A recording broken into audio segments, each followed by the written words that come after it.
Jiren was never created to answer the question, who is the strongest character in Dragon Ball? He exists to expose a flaw in how we ask that question in the first place. Because Dragon Ball's power hierarchy was never designed to crown a single apex predator.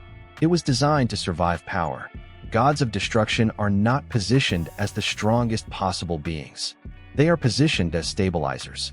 Their strength is inseparable from restraint, from rules, from responsibility. A god of destruction is powerful precisely because they do not act freely. They cannot fight whenever they want. They cannot erase threats impulsively.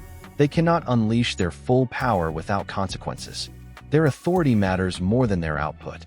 That is why divine battles are rare. That is why intervention is restricted. And that is why raw strength alone has never been the highest value in Dragon Ball.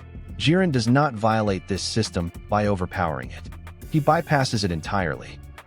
He has no divine role, no transformation hierarchy, no permission structure governing how his power should exist.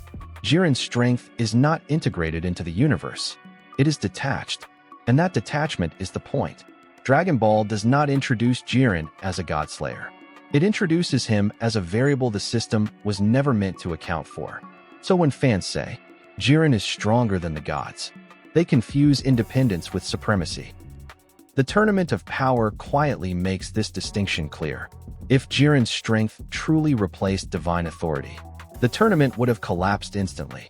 But it didn't. The rules held. The structure endured.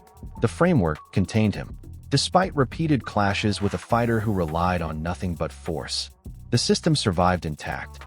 That outcome is not accidental. It demonstrates that Dragon Ball's divine order is not designed to overpower anomalies in combat. It is designed to outlast them.